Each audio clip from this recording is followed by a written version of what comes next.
This is my podcast. Welcome to episode 16 of Vicsplaining. Thank you for coming back. Yo, oh my gosh.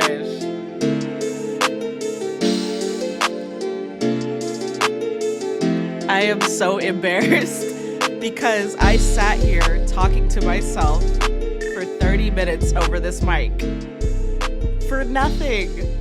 I'm triple checking at this point. I'm quadruple checking to make sure that the freaking video is recording this time. And if I do say so myself, it was some quality podcasting. I think I was entertaining myself at least. But I deleted the audio that I recorded. So I just recorded the audio. None of the video was being picked up whatsoever. And it didn't make sense because, as you can see, I'm in a whole get up and I was referencing a lot of my get up. And then I stopped it to be like, okay, next segment. And then I was like, oh my God, like, what do you mean I've not been recording at all? So that was nice.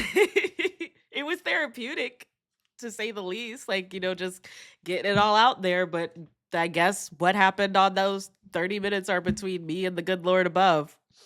Oh my gosh, that sucks. That sucks. I had a whole spiel, but I will go over some of it now because I don't want to hear my voice again that much. So the quick and dirty of it. I have been working in the background on a article for a prominent journal in gender studies. And as cool and as great as that is, it has been a real point of stress for me for the past few months, actually, because they initially asked me around mid-May to start it, and it's supposed to be published this month. I think that publishing date is going to be pushed back. I'm not sure if I'm the only person that they've been accommodating with extensions. I haven't requested the extensions, to be clear. They have just given them to me. But if I'm not, there's other people that also need time to, research, submit, et cetera, et cetera. So, the article has been a point of tension for me. Like, maybe if you go back and you listen to a few of the previous episodes, maybe if you go back and watch me in some of the videos, maybe you could tell, but I think I hit it pretty well from people I'm not super close to. But this article has been stressing me the hell out. Just generic things, imposter syndrome. As I would complain about the article, people who are not in academia love to say to me, oh, well, how much of it do you have left? That's not the question you're supposed to ask. I don't know if it's just me. Maybe I'm just a pompous asshole. But when you get to a certain point in academic writing, it's no longer how long do you have? Because when you're in high school or in middle school, you're trying to get to the word count. You're adding all this flowery language and all this bullshit so that you can get to the requirement. That's not really the case when it comes to academic research. It's more so, honestly, when it comes to word counts, my main problem is I don't have enough words to accommodate the word count. It's more so, did I cover all the bases? Or if somebody reads this, are they going to be like, why didn't you reference this? Or why didn't you say this? Or whatever. So it was always hard when people would check in with me about the article. Well, how much of it do you have left? How much of it do you have left? It's not about that. It's about getting it done. And it's only going to be done when I feel like it's done. And as a perfectionist and somebody with OCD, it's never going to feel good. But hard deadlines are good for me. I cannot do soft deadlines. I don't know if that's just like a me thing. I keep rubbing my nose and I'm making it seem like I'm on coke or something. I promise you, I'm just wiping the sunscreen there. Promise. Like, I don't know if it's just me, but for me, I am such a bad procrastinator. You need to give me a hard deadline. Oh my gosh, when I was in grad school, I only had one professor that accepted late work. And in her class, I did the absolute worst. Because when the deadline is a hard deadline and I know I can't turn it in after that, I'm going to turn in whatever I have. But if you tell me that it's a soft deadline, I'm going to belabor the point and push the goalposts and do all this other nonsense that is so unnecessary. Just give me a hard deadline. Then I can turn in what I have. And even if I don't get the best grade, or even if I don't make the most sense, it's done and it's something that I don't have to think about anymore. This article has acted as white noise in the back of my head for the past 5 months. And it is so frustrating because I am blaming myself for the lack of I know I could have done better. Not think. I know I could have done better on the article. I know I could have researched more. I know I could have said more. I knew I could have been a bit more clear, a bit more concise. But life happened to me. And this is something that my partner really had to get through my head. Vic, you can't hustle, grind, lock in, discipline yourself into, life not happening to you. I know I've mentioned it before. I promise I'm not going to belabor the point too much further, but my cousin died last month. On top of my cousin dying last month, well, not last month, it was late in it was like right after. It was right around the time that I recorded the last episode. So like late July. I was hospitalized. 2 days later my cousin dies. And then I'm not going to talk about what happened to my partner, but something very dire happened in his life as well that affected me. And it was just like so much stuff happened. I literally don't have not just the time, but the mental bandwidth to process sitting down and writing a freaking scholarly article. You know what I mean? And I still did it. And maybe it's not the best in the world. Maybe it's not gonna win me any Pulitzer or anything, but I did it. And I didn't use AI, and I didn't plagiarize, and I didn't sit here and, make all these excuses and find shortcuts and do whatever. I actually fucking did that for myself. And regardless of what the editing board has to say or what goes on beyond that, I'm really proud of myself for that. So, why do I look like this? It's because when I was in the midst of wrapping this article up, you can ask my closest friends. I was losing it because I hate deadlines. I hate how much I procrastinate. I try not to. I really tried to. Like I said, I've been working on this for the better part of 4 to 5 months. I really did try not to have this be like a last place finish or a buzzer beater moment. However, things kept coming up, edits kept changing, all this kind of stuff. So the final deadline was yesterday, September 8th. And I told myself on August 31st, this is so embarrassing. Does August end on a 30th or a 31st? Hang on. I'm pretty sure it's a 31st. Yeah, okay.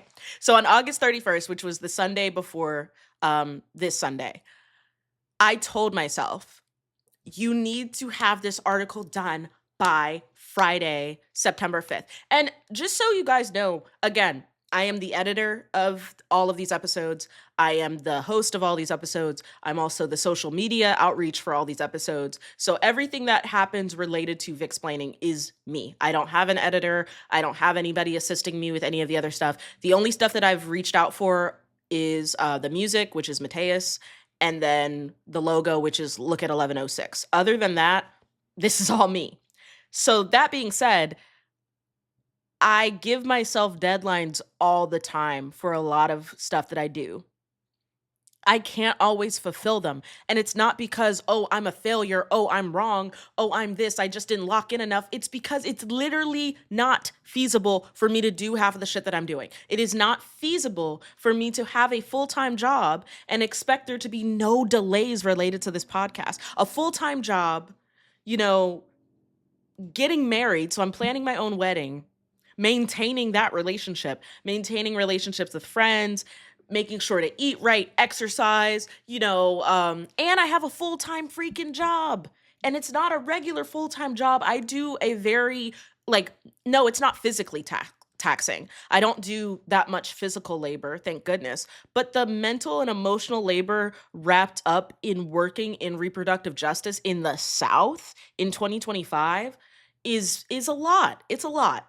So I have to be honest with myself every now and then and stop giving myself these ridiculously hard and strict deadlines. But anyway, the article was due yesterday, the 8th. I told myself, you need to be done. Done. I mean, submitting it by September 5th. The reason being that I bought these CHERUB tickets way back when. So I don't use Spotify anymore for reasons that I got into on the last podcast. But one thing I really did like about Spotify, one thing that Spotify has in their bag is the fact that they announce live shows. For artists that you loop a lot or that you follow directly. So I've been listening to CHERUB for a very long time, and I follow them, or I did follow them on Spotify, and they alerted me, hey, CHERUB is having a show in Atlanta September 6th. They have not been on tour, I want to say, for 6 years. And Bennett has seen them live, my partner. I have not seen them live because I didn't go when Bennett went.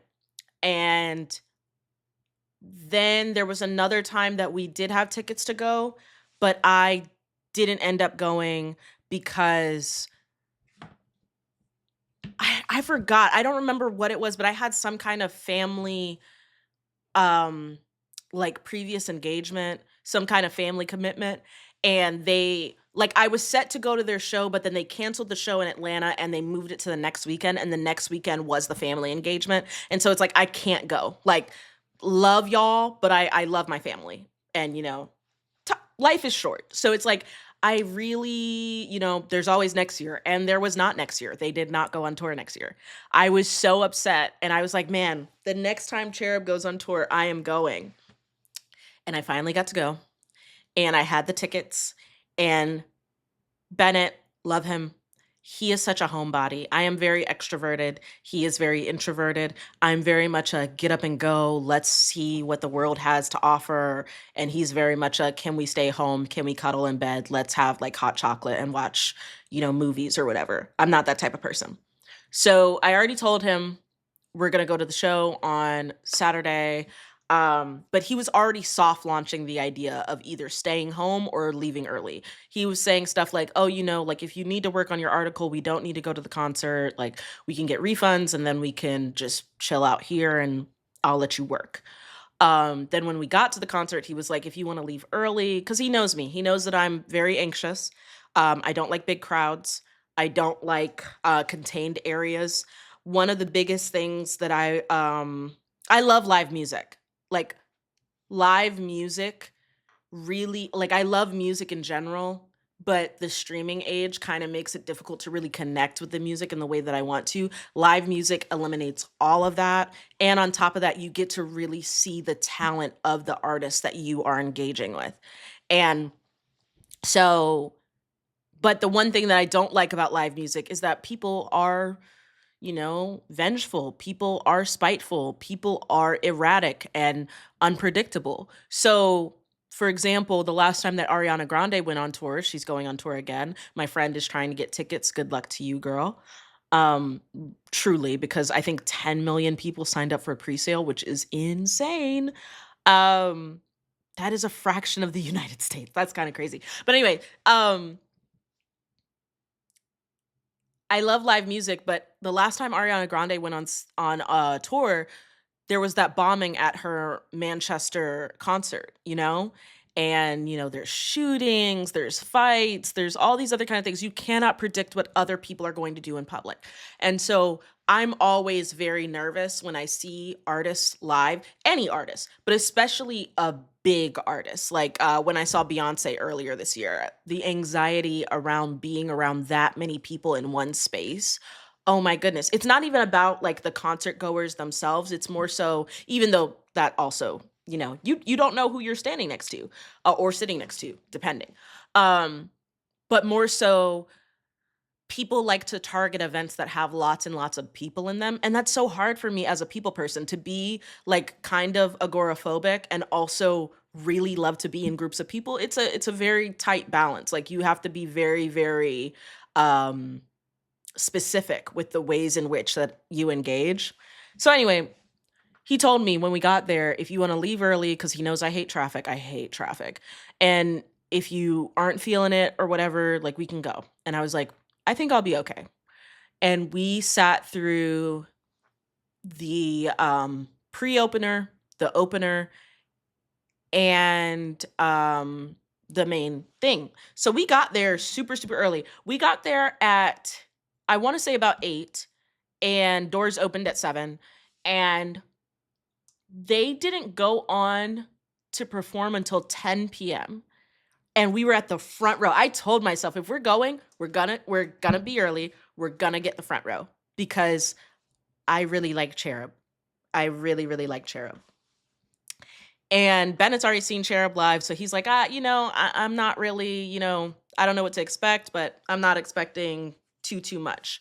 When I tell you they knocked our socks off, they were up there performing like the rent was due, the repo man was outside. They had 90 minutes and a dream. Like, wow. They were so good. And this is going to sound so stupid. I did not know they were like a legitimate band. Let me elaborate. Nowadays in the music industry, it is very common for you to just get a beat from a producer and start singing or just start rapping or just start doing whatever. I did not know they were legitimate music makers. There's 2 people in the band. Jordan and Jason. Jason plays the bass and Jordan plays the guitar. So first off, and also like I listened to like the only other 2 concerts that I went to this year were Flux Pavilion, who is a dubstep artist, and Beyonce. Beyonce doesn't play any instruments, as far as I'm aware. And then Flux Pavilion is a DJ. So he, woo woo. A DJ, a producer, So it's just like I haven't been to a show where someone's played instruments in a long time. So that was already like, whoa. And also CHERUB's genre, they describe themselves as like electro indie disco-esque. So it's just a lot of the electronic sounds I just assumed were like, I don't know, produced by a computer. No, it's all them. They had the little tube in their mouth, the talk box. And so Jordan's playing the guitar while singing through the talk box. And then Jason is harmonizing with the talk box. Oh my gosh, it was so good. And we're right in the front row. We're decked out in CHERUB gear because, like I said, me and Bennett are longtime CHERUB fans. They're looking us up and down. They're like, oh, yeah, all right, the merch. They came down, they high-fived us. Like, it was so great. The opener came out, gave me a water bottle. Like, it was really, really a great show. And I'm so glad I didn't let my anxiety around the article prevent me from going to the show because I needed that, like, bad. I needed that optimism. First off, I just love, people will say, like, oh, I really like this indie artist. And then somebody will be like, well, they're indie for a reason, or like they're not big for a reason. That is not true. Some people that are like smaller artists are some of the like best artists that just are not recognized by the current music industry at all. And I really felt that with CHERUB because one, I forgot how much I love CHERUB because I listen to my favorites and then I cycle through all my other music. I knew every song they were playing except their most popular song, Doses and Mimosas. I actually haven't like for real heard that song. Like I think I've heard it like once, but it's not a song that I return to a lot. But that's apparently their most like popular, like that's their hit song. They saved it for the very end and everybody sang it a cappella. And I felt really embarrassed because I was in the front row and I didn't know the song, but I knew all their other songs. I knew all their deep cuts. There's one particular song that I really like by them called Life. I don't know if they just don't like the album that Life is on, but they sang no songs from that album and they didn't sing Life. Bennett told me that when he saw them years ago, they also didn't sing Life then either. So I don't know if they just don't like that song, but like I really like that song. Um, if Cherub ever happens upon this video, please, please, please play Life at your concerts. It's a good song.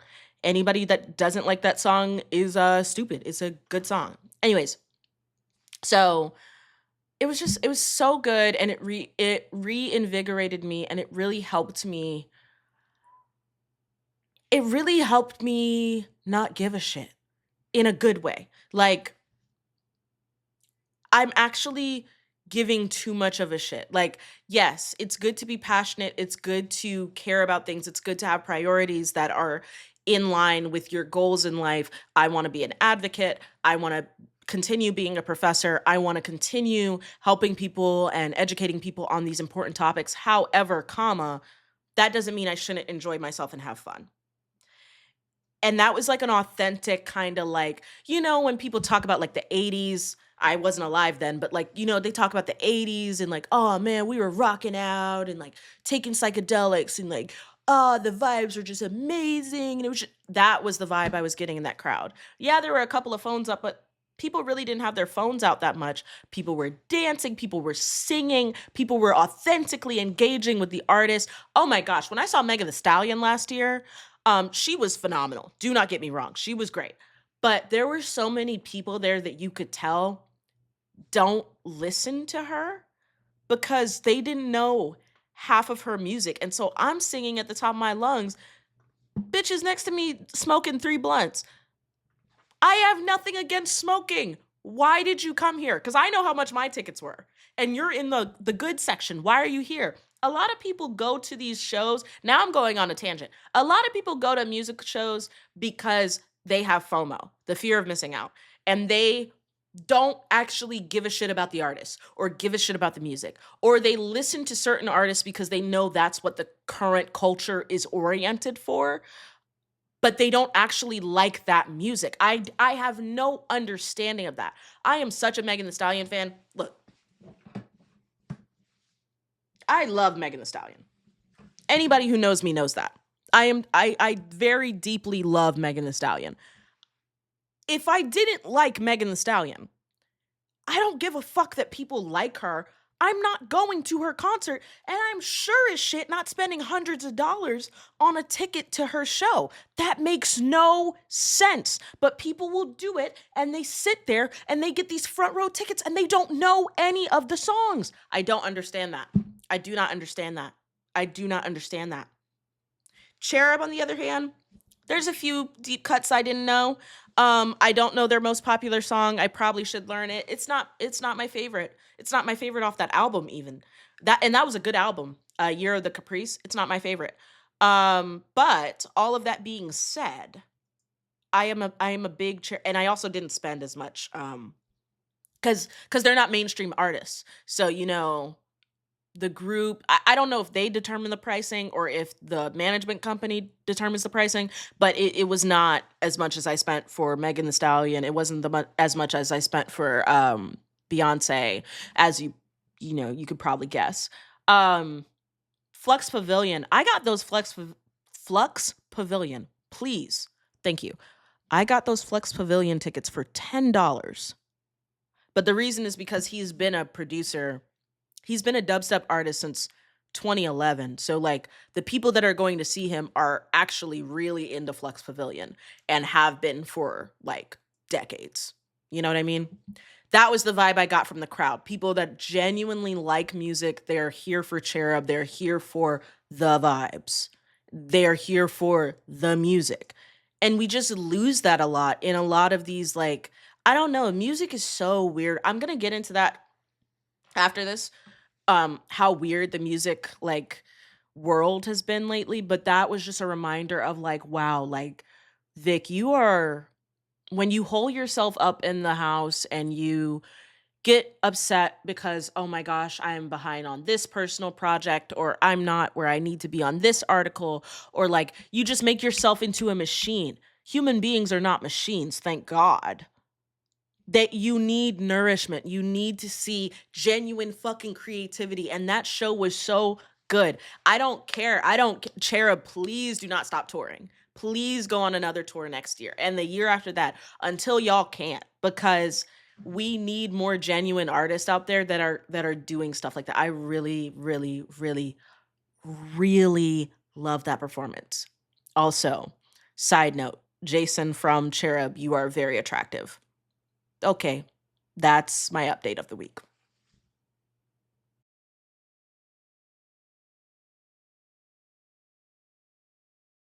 Time to talk about everyone's favorite subject, the President of the United States. No, that's a bit of a vibe change, but he is spiraling, bro. And I don't know what to believe. Like, a lot of people believe that it's because he actually is cognitively declining in his older age, and the stress of the job is getting to him, and he is actively sundowning, and that's why he's ramping up a lot of his rhetoric, and that's why he's being the way that he is about a lot of things. But part of me just believes that he is cartoonishly evil, like, to his core. um yeah, I think so, because I just want to talk about some of the stuff that he's been doing. I'm not gonna go too deep into it, because what I've learned from this presidency is starving him of attention is one of the easiest things that you can do. And I know that it's a privilege of me to say that. There are people in this country whose lives are actively being threatened by the things that he's doing. My livelihood is definitely threatened, but and I'm sure that, eventually they'll come and get me, but for the time being, am I in any immediate danger due to Donald Trump's antics in the Oval Office? No.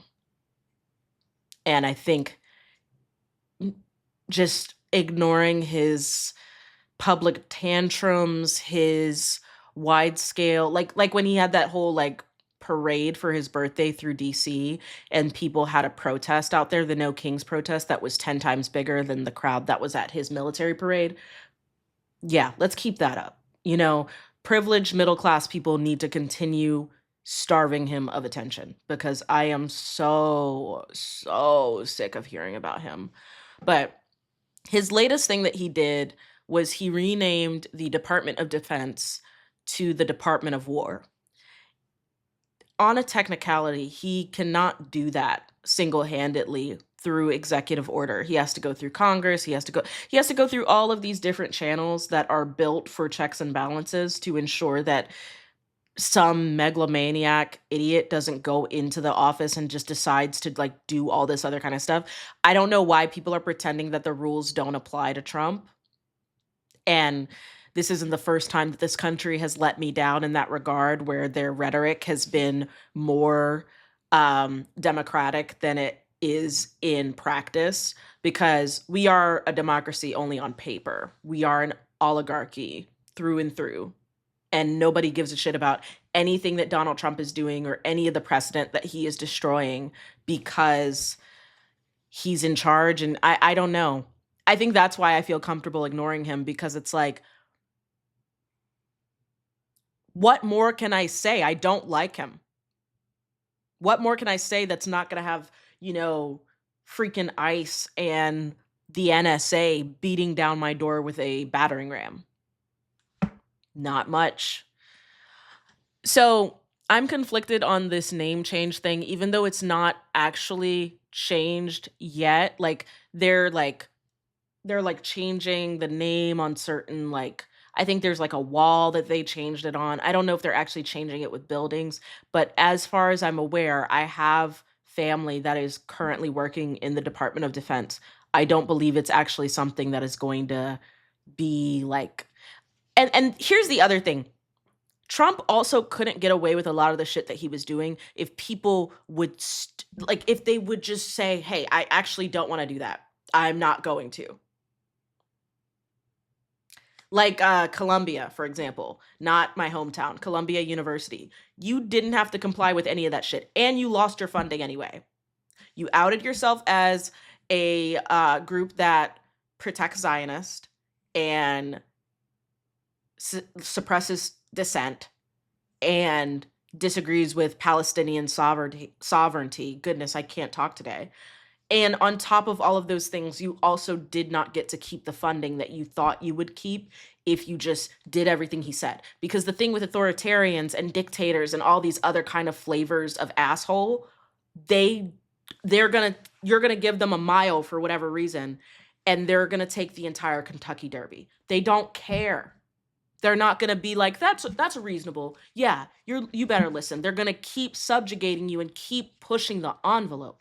So anyway, I am not a military person. Obviously, I am anti-imperialist, but I am related to people that are in the military. That is something that I do not hide. That is something that I cannot get away from. That is part of my legacy. That's part of the reason I'm in the South. And most Black people in the South have connections to the military. That's one of the only employers that a lot of Black people were able to sustain in the I would say like the 70s to the 2000s probably. Most people my age have military family members. Most people my age that are of a certain wealth bracket. Let me say it like that. I'm making it sound like I'm super rich. I'm not. My family's lower middle class. I think I said that to my mom one time and she was like, "Yeah, go a little lower." So I think we're upper lower class if that's a thing. But like, you know what I mean? That's what I mean. People who are somewhat comfortable usually are affiliated with the military in some way. I'm not a fan of it. I don't hide the fact that I'm not a fan of it. That's the reason I never enlisted. Anyway, all that being said, I'm conflicted about this Department of War thing because yes, it's ridiculous, but also it is deeply accurate. And I think it's accurate in a way that I kind of like as a leftist because I wonder if that framing is going to deter younger people from enlisting as often. Now, it is a bit of a forced poverty draft in that a lot of people go into the draft or go into the military, they enlist in the military because they get the promise of all these things that, you know, the federal government demonizes, like socialized healthcare, access to free college or, you know, very low cost college, things like that, social mobility, things that could be accessible to all of us if we instated universal basic income or, you know, other aspects of socialism. But of course, you can't do that because you'd be a dirty commie. But you can sign up to bomb brown people in other countries and then you can get the exact same benefits. That's fine. Makes no sense. But anyway, I think Department of War is a really apt name because that's kind of all the United States military does, is that they wage war on other countries, they terrorize other countries, they surveillance other countries, they commit espionage against other countries, and they just kind of monitor the other areas of the world.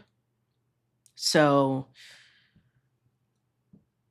I don't like it, obviously. It's very distasteful. And I think that you would be really, really strapped to find a American, regardless of education level, regardless of political affiliation, that is actively pro-war, even if some of the rhetoric that they say is warlike. Like maybe they think that we should bomb Palestine off the map, and maybe they don't care about the fact that Israel has been attacking, um, you know, Palestine, uh, Lebanon, Yemen, Qatar. Maybe they don't care because they're racist and they think, you know, oh, violence is just inherent to the Middle East. And maybe they don't care about that. Maybe they don't care about the fact that Donald Trump bombed Iran. Maybe they don't care about any of those things. But if you straight up ask them with that exact verbiage, are you pro-war? Most people would say no. Most people would consider war a necessary evil. Even the average American would probably consider war a necessary evil, which I would deeply disagree with. But I don't think that there's many people that are actively pro-war. You know what I mean? Like, even if they are pro-imperialism, even if they are pro, you know, let's have the United States military be present in all these little areas. I don't like, a lot of people are not pro-war. And you just put it all out there. We are the Department of War. And then you're posting, I was about to say tweeting, but it's not on his Twitter. It's on his little fake little Twitter thing, Truth Social. The darling president is posting Chicago's about to find out why it's called the Department of War. And it's like an AI picture of him sitting on a building with like Chicago bombed in the background. What are you doing, bro? That's why it's so hard to like get mad about this stuff anymore, because it's just like you are so utterly lame. Like there is not one thing about you that is cool or interesting or admirable, or like I'm not scared of you. I'm more scared of Barack Obama than I am of Donald Trump. I'm more scared of Joe Biden than I am of Donald Trump. Even though those people are the good guys, if you're listening only to audio, I just did very exaggerated scare quotes. Um I'm scared of those war hawks more than I'm scared of Donald Trump, because Obama and Biden, well, Biden to a point, I do believe that he is, heading into cognitive decline as he's aging, but they are sharp and they have tact and strategy around the brutality that they inflict upon both domestic constituents and abroad.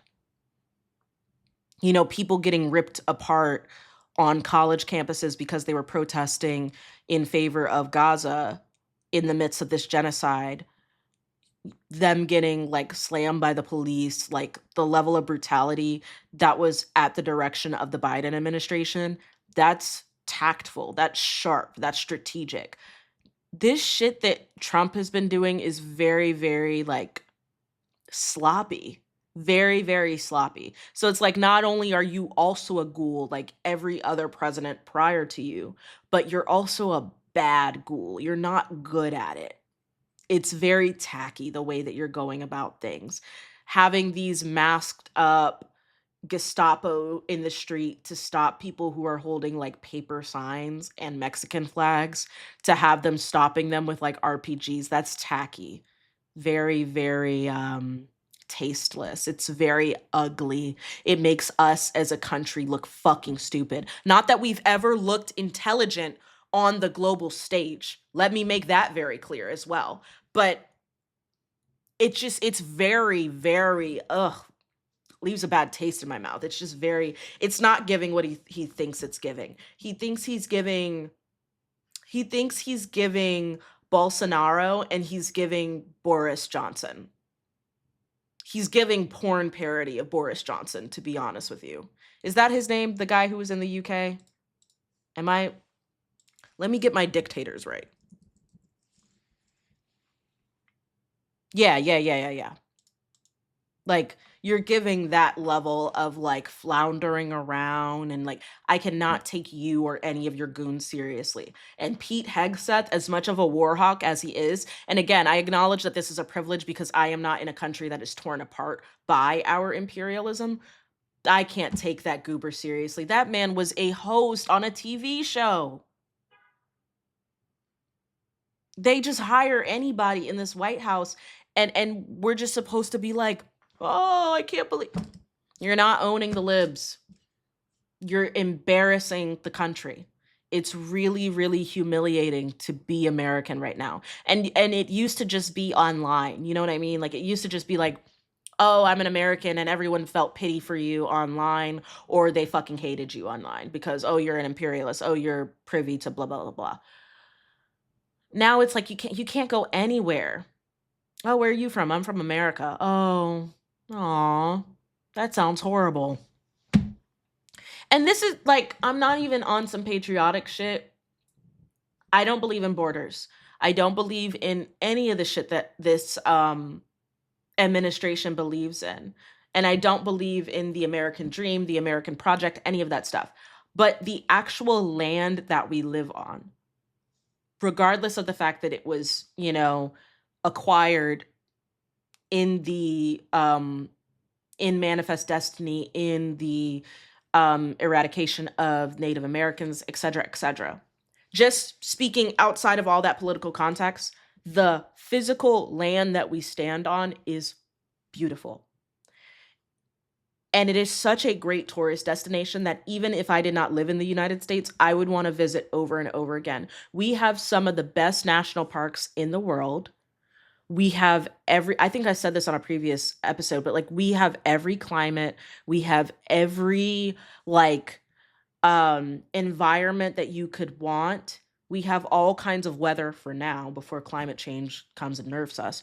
But like we have so much stuff going on in this country that is genuinely admirable to see, and we keep electing idiots that make us look horrible, and then they make it actively dangerous to visit. So then we have a bad rep across the world because everyone's thinking, "Oh my gosh, America, that's so dangerous. You don't go outside and get shot every time." Like it's stuff like that where I'm like, "Bro,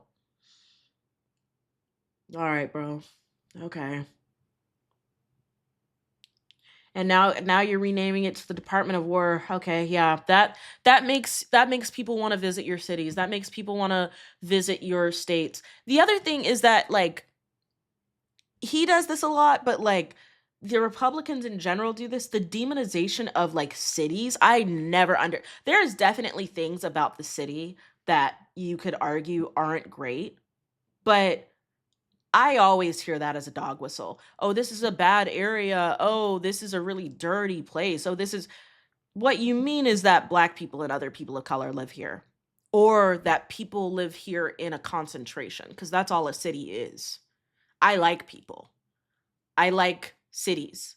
I think that we should invest more in our cities and allow for extensive public transportation and not have our cities be so car centric. Like I have my complaints about cities, but we have a president in the Oval Office right now that literally actively demonizes cities. Cities exist outside of the United States, but it's all like, oh, they're just lib-run democratic hellholes that are full of crime, and that there's more crime in the inner city than there is in rural areas because there are more people in the city.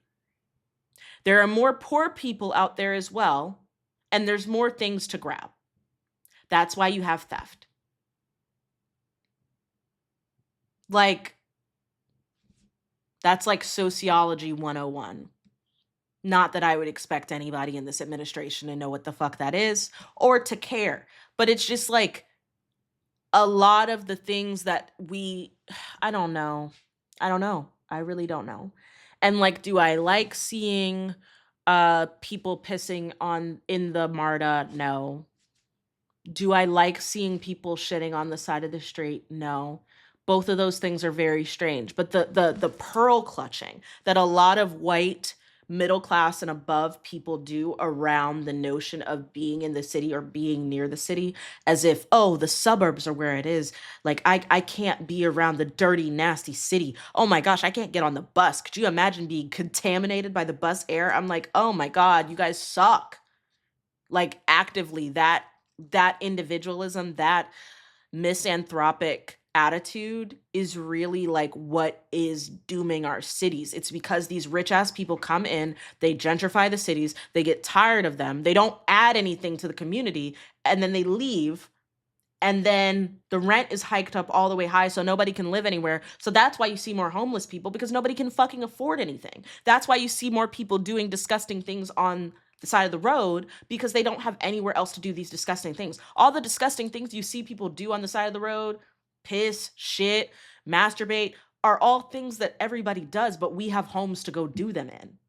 You see people having mental breakdowns and all this kind of stuff. I had a fucking mental breakdown about the article I was working on. If I didn't have a roof above my head and I was doing that in the middle of the street, I probably would have been arrested because I was scaring other people. I understand that, oh my gosh, this is scary. I don't want to be in these situations. And I do understand that crime isn't always like a one size fit all situation. It's not always, oh, this person was in a desperate situation and then they did what they had to do to improve their material like reality. I understand that. Some people are just fucked up. Harm is going to occur. But to demonize the entire notion of a lot of people being in one area is so weird to me. It's so misanthropic. And this administration is so misanthropic. They hate people. That's why they're renaming it the Department of War. They want to wage war on other people, people that they deem incorrect.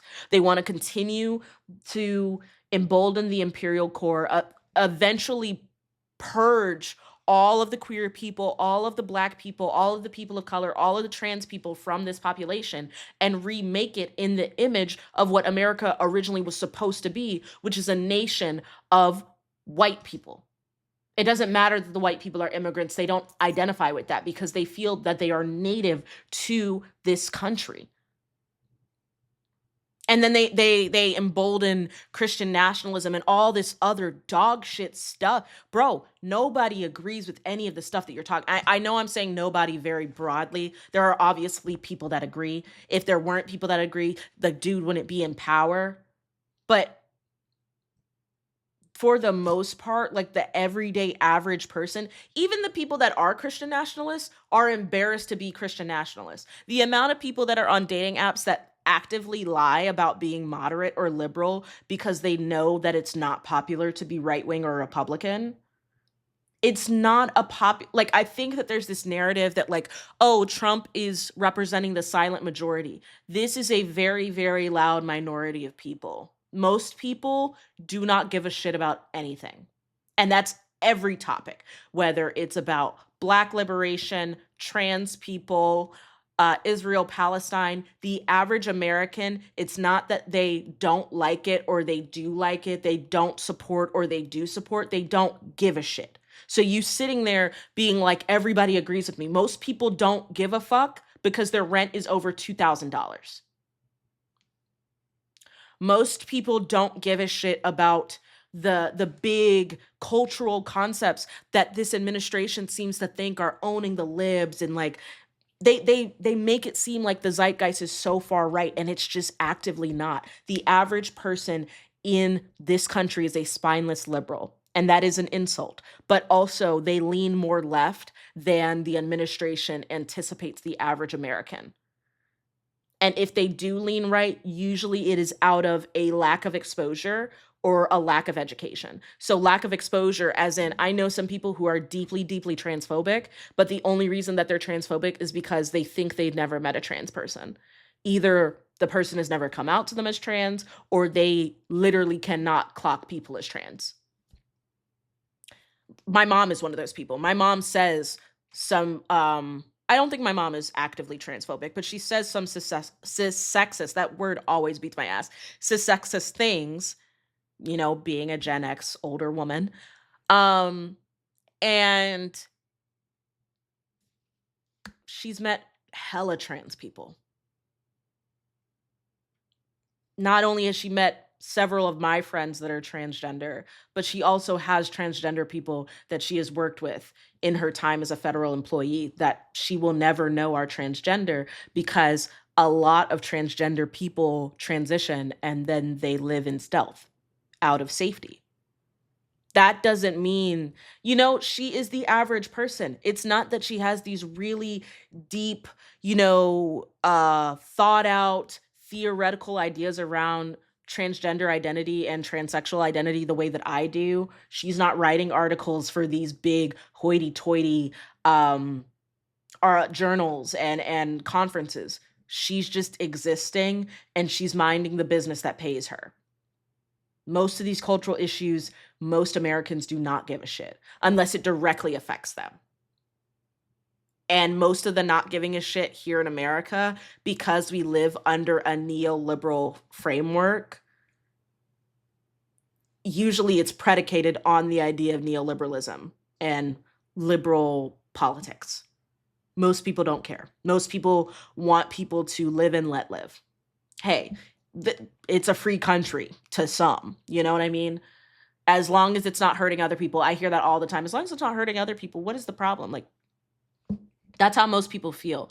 But the Trump administration would have you convinced that there's all these like evil goons, like like the fear mongering. That it's just like, oh, there's so many people that just sit around, and no, they either are just like that and they're assholes, and most people know that they're assholes and avoid them like the plague, or they are masquerading as normal people because they know that the average person is a normal, regular, degular person that isn't going around criticizing everybody and using all of this chronically online imagery and conversational points and all this other stuff. Like most people aren't like that. And even the Trump supporters that I have met, I don't keep them in my inner circle, but I have met Trump supporters and I have met people who like usually you have one or two conversations with them and you realize very quickly, oh, this is why Trump loves the uneducated or the undereducated. Like it's not your fault.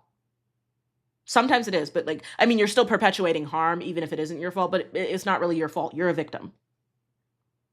Yeah. So, Department of War, everybody. I don't know.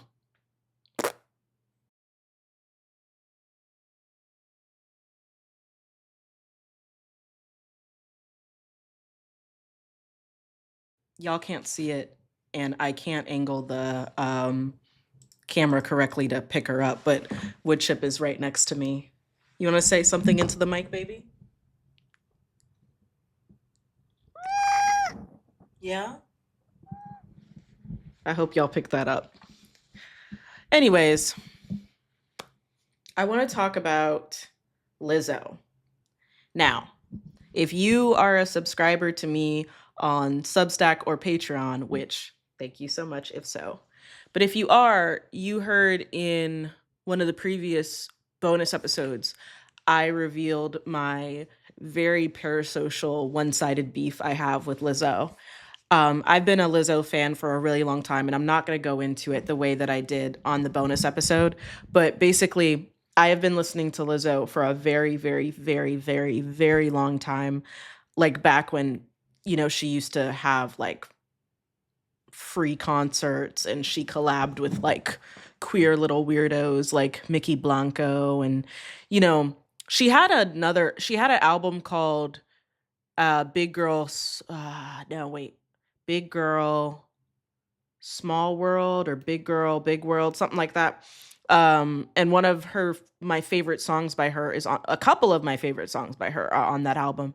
And then when she got mainstream attention, she wiped all of the songs from everywhere, including like YouTube, so that she could win or be eligible for Best New Artist at the Grammys, I believe. It was super stupid. I'm like, girl, you're not a new artist. It's okay. Like, the come up takes a bit for some people. But anyway, so before I say what I'm going to say about Lizzo, I just want to make my bias very clear. I am not a current Lizzo fan, but I am a previous Lizzo stan. Okay. So I saw this video by her on TikTok. Actually, my friend told me about it, where she was talking about how the music industry is really fucked up by the current ways in which music is consumed right now through the algorithm, the influence of TikTok, the influence of streaming, because the idea used to be that like all you had to do was hit it big and then you're going to get these cult followings that are constantly listening to your music. But the music field right now is so oversaturated that everyone is releasing tons and tons of music all at the same time. And what ends up happening is that a lot of people, even people that follow you, that fuck with you, that really want to hear your music, don't end up hearing your music. And she talks about how like there's a lot of people who follow her, are interested in her, but they have no idea that she has a whole mixtape that came out this year. Her mixtape is called My Face Hurts from Smiling, and she just released a deluxe of it, I believe, this week. And then she said that like this is the reason that there's no song of the summer. This is the reason why there's no music that's dominating the charts that's like ubiquitous, because people aren't able to serve the masses anymore. Now you just have to serve the people that want to hear from you. So you need to curate your music to the people that want to hear your music. And also you need to understand that you're like the chances of you making something with universal appeal that's going to be at the top of the charts. You're signed to these big old record labels that, guarantee that you're going to have a certain amount of play. Like that's just not a thing anymore, because they can't plan for what's going to get popular, because there's so many independent artists on TikTok. TikTok's the big one that she stressed, but like it's everywhere, that I'll get to my criticism in a second. But like she basically was talking about how the algorithms really are fucking over bigger artists unless you're Beyonce. She added that caveat, which I thought was really funny. And then they are really, really boosting up independent artists, smaller artists. So if it was her and she could do it all over again, she said that she would be quick to just make as much music as possible and just put it out into the algorithm. And whoever fucks with it, fucks with it. Whoever doesn't, doesn't. But she's going to have her authentic little small group of people to cater to. Okay, cool. Here's my thoughts on that. Is she wrong? No, she's not wrong. I think that the music industry has been deeply decentralized to the point that people are able to put out their music directly to the people that want to hear their music. And I think it's a great thing. I think it's a great thing that, and I think also, this isn't something that I think a lot of people think about, but people always talk about how much better, oh my gosh, music from the old days was so much better than it is now. All we have is this crap. Oh my goodness, music from the 70s, the 80s, the 90s, the early 2000s was so much better. Part of the reason is because the internet wasn't as central to music culture as it is now. You know, a lot of people discover music through TikTok videos or through watching streamers that stream album reactions or YouTubers, etc. And it's not necessarily that the music was better back then. It's just that the ones with critical acclaim are the ones that keep that stay within the conversation into the new age. So looking back, oh my gosh, all this music was just so great, so great, so great. But there could have been so much music that was actually really bad from back then that was just scrapped. So when we're archiving what was the music of that time, you're only seeing the cream of the crop and everything else is falling to the wayside. I think about that a lot when people talk about how much they hate modern R&B. They're like, "Oh, there's no Miguel's anymore. There's no D'Angelo's. There's no Music Soul Child." All of that is false. Part of the reason that you don't think that modern R&B is good is because a lot of you only listen to people, going back to the point I was making at the beginning of the podcast, a lot of people only listen to people that look good or are popular on Instagram or have like a name next to them. So they listen to people like Chris Brown, unfortunately, Summer Walker, um who's that girl that said like black women are evil or whatever. She didn't say that, but she like Muni Long, you know, the people who are up and popping, those are the people that y'all listen to, and you don't listen to the in-betweens. So you're under the impression that, oh, music is just bad now, music isn't great now. Sorry. Did y'all see my cat in the back? Anyways, music's so ass now, music's so this. It's really not. You just have to find it. So I agree with Lizzo entirely on the fact that um the field is oversaturated. So a lot of your stuff is getting drowned out. However, comma, when people start complaining about the algorithm or like, people are lying to y'all. And when I say that, I mean the people who are like, "Oh, I don't see your post. Oh, I don't see." They see it. They see it. Because the people who are genuine fans, they're keeping up with everything you do. I do this thing every single year where I review, kind of review, but mostly I just talk about it on my Instagram story. I do reviews of my top albums, and then I recommend all of my favorite albums that came out in 2025. And I was talking to some of my friends on Discord the other day about my favorite releases from 2025. And someone was like, "Oh, I really like GNX." And I was like, "That was last year," because that was on my list from last year. Someone else was like, "Oh my gosh, I really liked Troye Sivan's new music." That was 2023. That was on my top of 2023 list.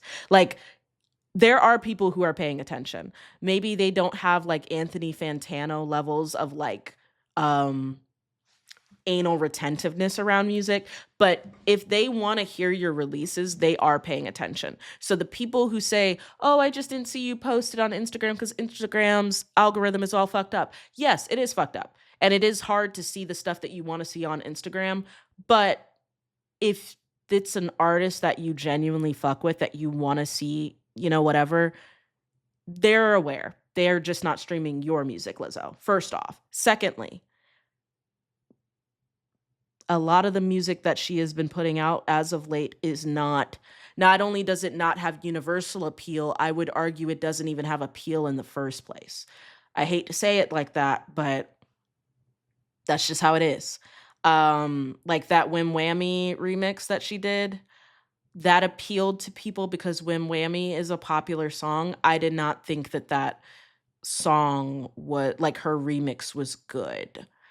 Um, Another thing that Lizzo is conveniently avoiding, and she's on this like whole PR tour right now. Like the post I'm talking about was directly to her TikTok, but she is going like she's doing kind of like a PR circuit right now. Ever since that sexual assault allegation hit the internet with her being sued by her previous dancers, I haven't been able to listen to her music again because it doesn't feel right.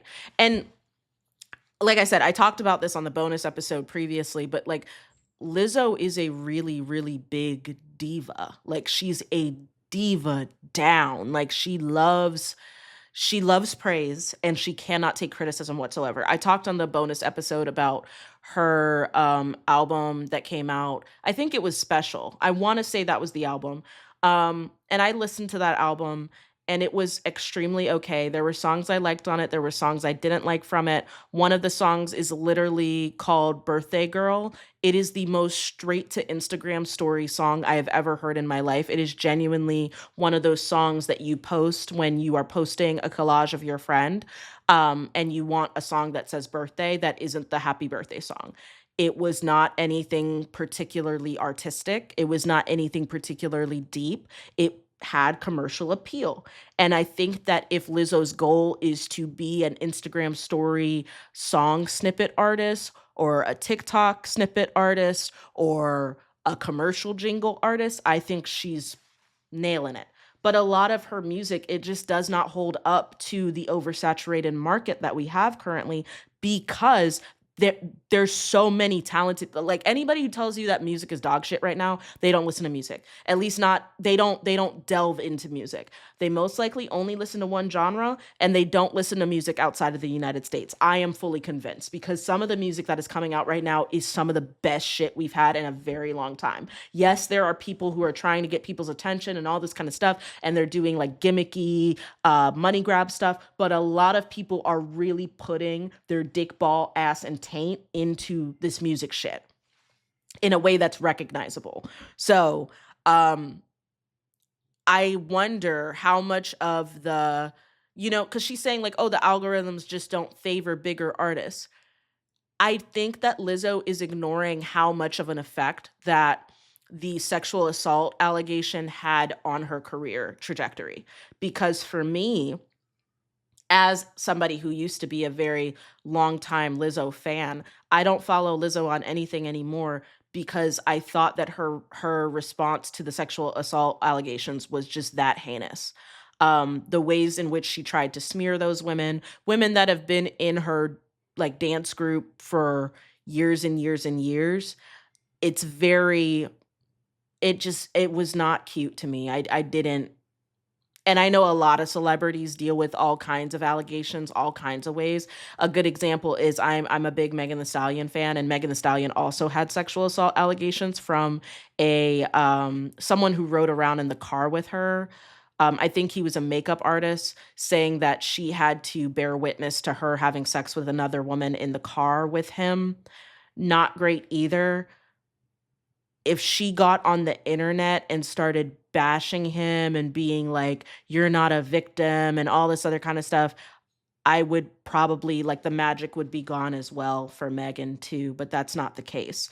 They're handling it behind the scenes, and I'm not vouching for Megan as a person or anything like that, but Lizzo cannot handle criticism. She can't handle people not fucking with her vibe. She can't handle people not fucking with her artistry. She's very immensely talented. She's a great flautist. She's a great singer. She's a great dancer. She's a great choreographer.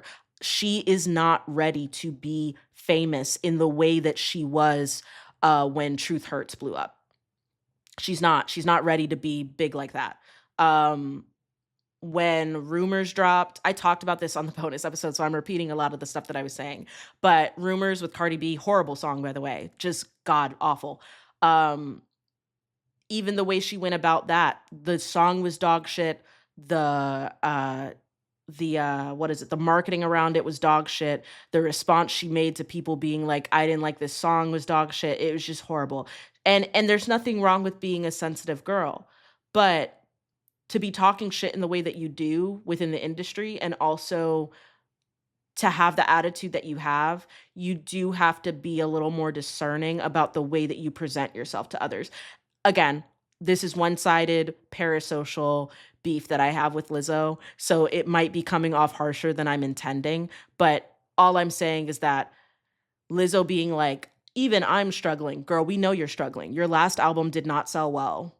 This mixtape is not selling well, and it's not solely because of the quality of the music, but the quality of music is also not great. Because her first album, the first album that she made when she became a mainstream artist, I thought it was really good. I still spin some songs from that album. Her stuff that she made prior to her being mainstream, particularly I'm thinking about her song Juice. Her song Phone was my ringtone for like 5 to 7 years. Her song Coconut Oil.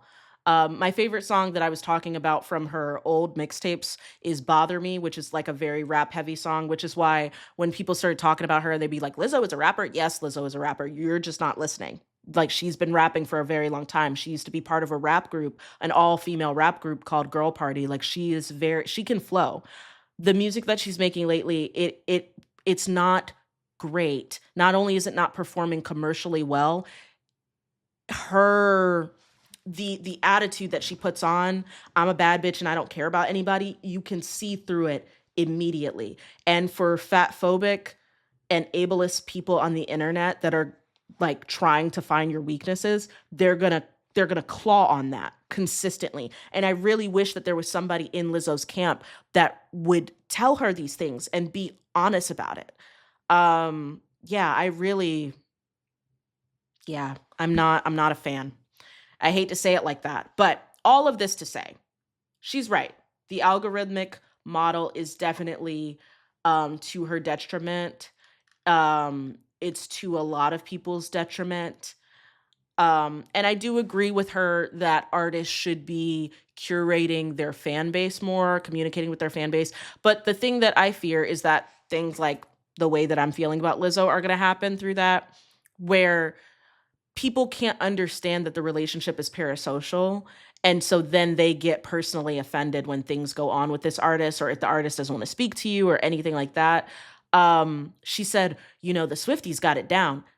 The Swifties do not have a healthy relationship with Taylor Swift. And I'm saying that as a Taylor Swift hater. Like, I fear for Taylor Swift the ways in which a lot of these people pretend to know her and pretend to have her best interests at heart and everything. Like, it's at a level of cognitive dissonance that's very dangerous and leads to stalking and leads to some unhealthy behaviors on the part of your fans. So I don't know how to feel about it, because I think that Lizzo knows specifically, because she said no one can serve the masses anymore.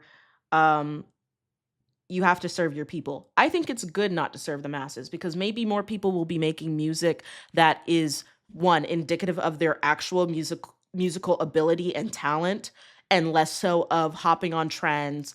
I'm thinking specifically of Drake, because the what's that thing Kendrick Lamar said? Them superpowers get neutralized. Literally, people are watching in real time. Oh, this nigga's not talented. I'm not saying he's not a good songwriter, because he does have ghostwriting allegations. I know there are people that have ghostwritten for him, but Drake has also, he moves the pen, or at least he used to, maybe before the Ozempic and the perks, but he used to move that pen. He can write for other artists. He can do a performance. He's just not hungry anymore. He's at the top. He knows what he has to do to be commercially viable. So he's hopping on whatever trend he can find in order to do that. A lot of people do that in this streamer age, and that sucks. That aspect sucks a lot. But the entitlement that Lizzo speaks with, as if she's like, first off, yes, Lizzo is a mainstream artist, but she hasn't been a mainstream artist for very long. Truth Hurts came out in like 2016, 2017, and it got big in 2018. You have only been in this industry for, yeah, like 8 years, 7 to 8 years. Like, I hear her, I really do, but it's like she says, besides Beyonce. Like I said, Beyonce was made in a lab, and not only that, Beyonce has been doing stuff since 30 years she's been doing music. So, yeah, she has a very dedicated cult following. Lizzo has not been out that long, and on top of that, Lizzo does not have a classic. You know what I mean? She's saying, "Oh, that's why there's no song of the summer." I get it, but people still have their classics. I was talking previously about CHERUB and how I don't know their most popular song, Doses and Mimosas, but they are known as the Doses and Mimosas band. What is Lizzo known for? What song is Lizzo known for other than Truth Hurts? And the big thing about Truth Hurts, and I said this when it got big, the big thing about Truth Hurts is not the musical talent of the song.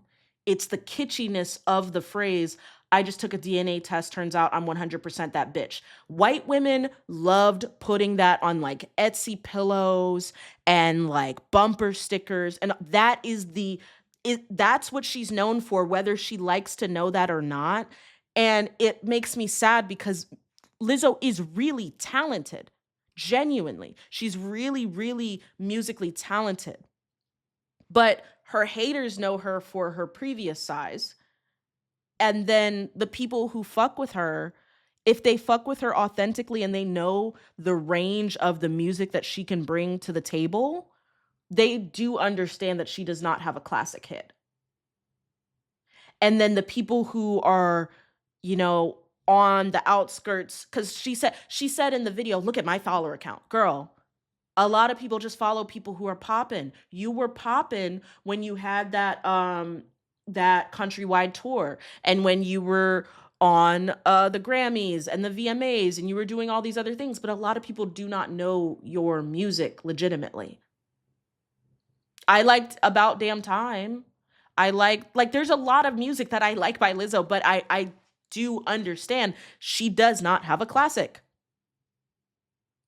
When Kendrick Lamar and Drake were trending, a lot of people were getting on Kendrick being like, "Oh, he just doesn't have commercial appeal," which is not true. I don't know what that's about. But you can't say Kendrick doesn't have classic songs that the average person who listens to hip hop knows about. Like, if you're a hip hop head like me, you know Nostalgia, ADHD, what else? Like, How Much Does a Dollar Cost?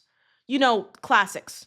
But if you're just a passive listener that listens to the top 40, you're gonna be familiar with Swimming Pools, Collard Greens, DNA, Humble. Like, he has hits. What are Lizzo's hits legitimately? And then here's the other aspect that kind of pisses me off that I don't think she got to, because she's trying to be, again, she's catering to the masses, and I think she needs to understand your audience is all over the place. You have white women who really only see you as a figurehead for the body positivity movement, which is not fair to Lizzo. She's her own person. She doesn't need to be a mouthpiece for these people. And then you have people that genuinely fuck with your music that are primarily Black people. It's so segregated. I remember seeing a TikTok about this, about how deeply segregated America is culturally. I wanted to point it out because I'm reading this article. I watched the full video that Lizzo posted, but I also read an article, if you can even call it that somebody made about it a few days ago. And in Lizzo's captions, she said this, like, she was talking about how there is no song of the summer, but the song of the summer is Pluto's Whim Whammy. And I agree, because there is nowhere I have been, whether it's on the internet or outside in the clubs, in the bars, where I have not heard that song and people are screaming their head off. They're, doing all this kind of stuff, blah, blah, blah.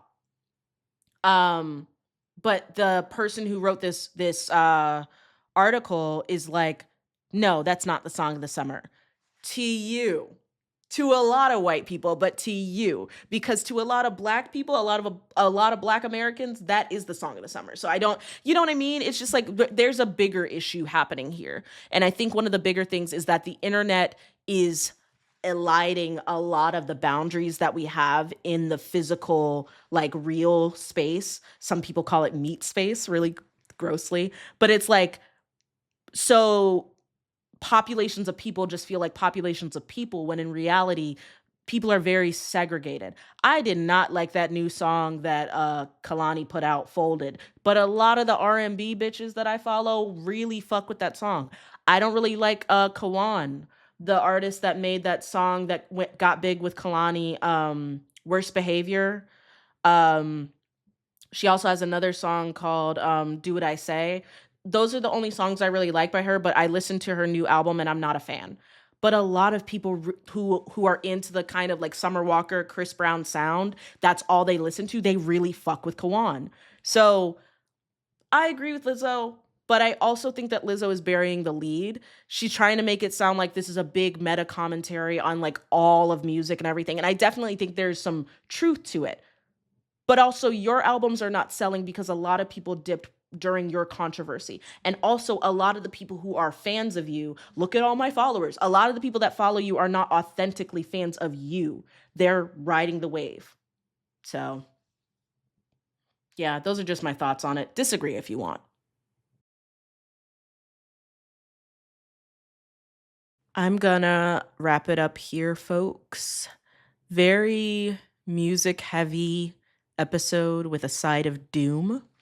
I think for the bonus episode, I'm going to talk a little bit about Young Thug and Mariah the Scientist, two people that I do not really care to talk about, but everyone's talking about them. And of course, I have my many thoughts. I have some other things that I wanted to talk about as well, specifically talking about how um, every few years we realize that layaway is a scam, and how there was an ICE raid here in Georgia, not in Atlanta, in Savannah, Georgia. And also a little more detail on, like, I do want to talk about that man in the Oval Office, unfortunately, a little bit, just to talk about how my thoughts around them attempting to ban the right to bear arms for trans people, because I do have some thoughts that, maybe a little controversial, maybe a little surprising, honestly. But yeah, so that'll be on the bonus. But thank y'all so much for coming back for another week of Vicsplaining. Like I was explaining, I have been, or like I was Vicsplaining, haha. I have been doing this article work for the past, like, just about half of the year. And because of that, I have just been behind on everything. So on top of the stuff that's going on in my life, I also had this article to do. I also have a full-time job. So it's kind of hard to stay in the consistency of bi-weekly posting. But, if this comes out when I want it to, which would be, in this case, September 12th or 13th, if this comes out when I want it to, when I want you guys to hear it, I should be back on schedule, hopefully. Please don't quote me on it. But regardless, thank you for dealing with my inconsistencies and still listening and still commenting. I appreciate every comment, every DM, every ran into me at the store and you wanted to tell me that you were listening to Vicsplaining at the gym or to get you through your morning commute. I really do appreciate it. And I am so thankful that I am able to cultivate an audience in the way that I am. And I just love y'all so, so much. Y'all have a great day, night, week, year, depending on when this comes out. And I'll see y'all hopefully in 2 weeks. Bye.